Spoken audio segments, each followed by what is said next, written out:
Minecraft Creepers'da har xil qo'rqinchli moblar mavjud.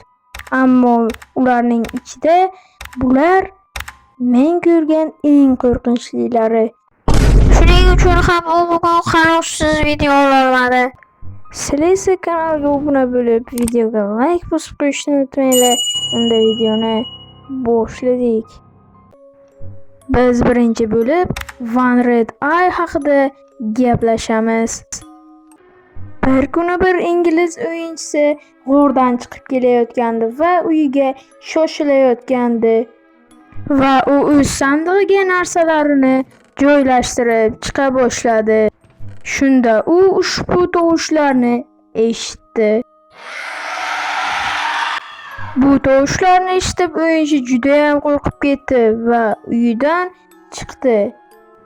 Va uyiga kirib kamonni olib chiqishga qaror qildi.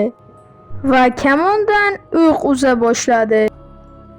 Keyin u sekinlik bilan o'rmon tarafga yura boshladi va yuraverib yorug'lik tarafni ko'rib qoldi.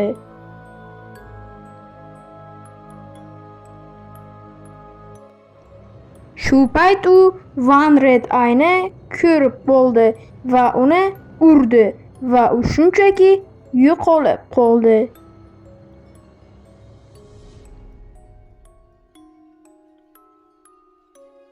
Va u yerda o'z-o'zidan bitta g'or paydo bo'lgandi va u o'sha tarafga chiqishga intildi. Unda ko'mir yo'qligi sabab u redstone'dan fakel yasab oldi va g'orga kira boshladi. Va g'orning oxiriga keldi. Keyin esa One Red Eye uni urdi, ammo uning joni ketmadi. Shu bilan birinchi qism tugadi. Endi ikkinchisiga o'tamiz. Xullas, bu 3 ta mard bodringkalalar o'zicha vijvariya qilib yurgan edi, xuddiki hech narsadan qo'rqmay. Keyin uning bitta pizdukcha do'sti o'zicha nimadir ko'rdim deb chatga yozdi va do'sti ham uni orqasidan ketdi va ular qayergadir ketdi. Hozir qarochi ko'ramiz. Men bir normalniy narsa bo'ladimi desam, bu hali oddiygina uyni ko'rsatgan ekan. Mayli, joyimizni davom ettiramiz. Keyin uning banankalla do'sti bugun kecha qandaydir qo'rqinchli hikoya qilamizmi deb aytdi. Keyin u ok deb javob berdi. Keyin ular o'zlaricha biroz jim o'tirishdi. Ular o'zlari shunaqa qo'rqinchli hikoya yaratishmoqchi bo'lyapti, lekin ularni haqiqiy qattiq qo'rqinchli hikoya kutib turibdi. Keyin esa kech tusha boshladi. Keyin bu pizdukcha o'zini ko'rsatib va dirdirov qilmoqchi bo'ldi, lekin u tentak bilmadiki, bu yerda faqatgina suv bor edi. Keyin u uyga kirdi. Xuddiki dunyoda pechka yo'qdek birgina pechkalarni terib qo'ygan edi va eshigini yopdi va bir-birlar qila boshladi. Ya'ni atrofda ko'rib chiqdi. Mening o'ylashimcha, u do'stini oldiga ketayotgan edi shekilli va shunday ham bo'ldi va u bir muddat qarab turdi.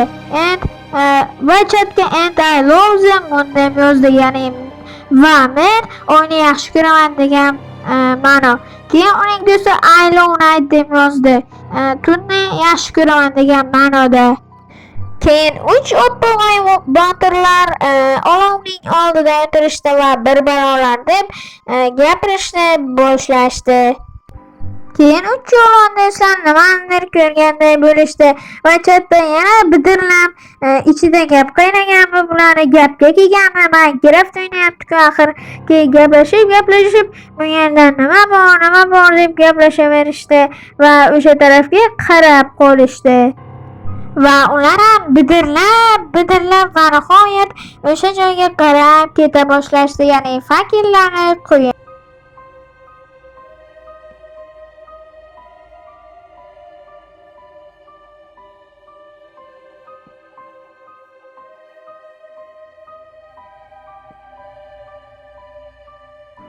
bu kötüplük bola esa uzr youtuber bola esa bir o'zi mardlik qilib o'zicha atrofda ko'zdan kechira boshladi.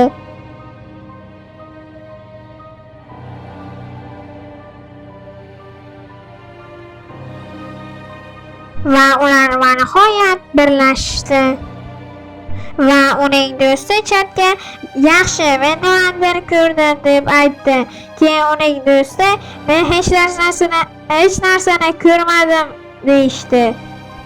Keyin bu bola vartik qilib o'zi yo'lga chiqdi. Albatta ertalab bo'lgandan keyin uning do'stlari ham tarqab ketib yo'lga chiqishgan edi va u bir ovozni eshitdi. Va u yura yana biza kutgan o'g'liga yetib keldi. Ya'ni u lamani ko'rdi va u hayron bo'lib qoldi va Wolf uni o'ldirdi. Ya'ni kuchuk itvachcha uni o'ldirdi qarochi. Keyin u lavaga borib o'zi o'lib ketdi. Bu qiziqarli tomonki aynan o'sha lamani o'ldirganligi uchun u mana shu yerga lavaga tushib ketdi. Va bu bola bundan juda ham hayron qoldi. Chunki rostdan ham o'sha lamaga kim zarar bersa, o'sha ham o'lib ketayotgan edi.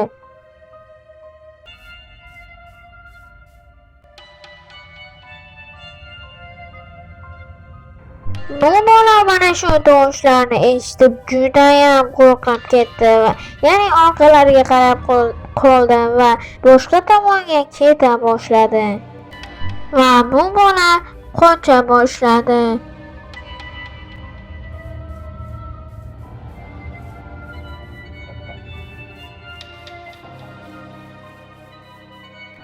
Va o'z uyiga yetib keldi va ko'prikdan o'tib u tomondagi uyga keldi. Uning do'stlari ham qarasa shu yerga kelgan ekan ko'ruvchi. Keyin bu bola qandaydir ovozlarni eshita boshladi.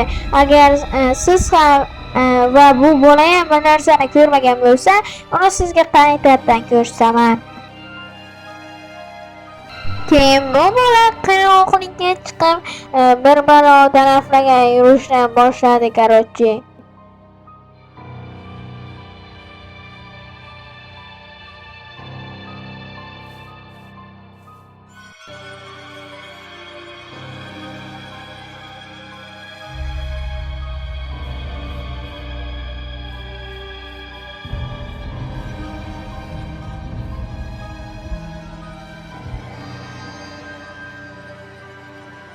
Keyin u o'zining yana kichkinagina bejirimgina qayiqchasiga o'tirdi va yana kech tusha boshladi.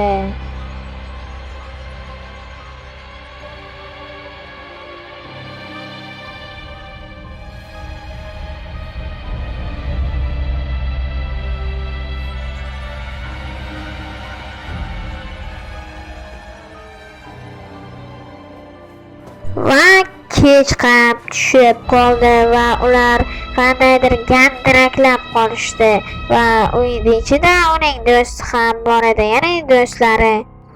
Va ular kechqurun bo'lsa-da yo'lga chiqa boshlashdi. Va ular bu yerdagi yotoqlarni tekshira boshlashdi. Uning do'stlari ham atrofni tekshira boshlashdi.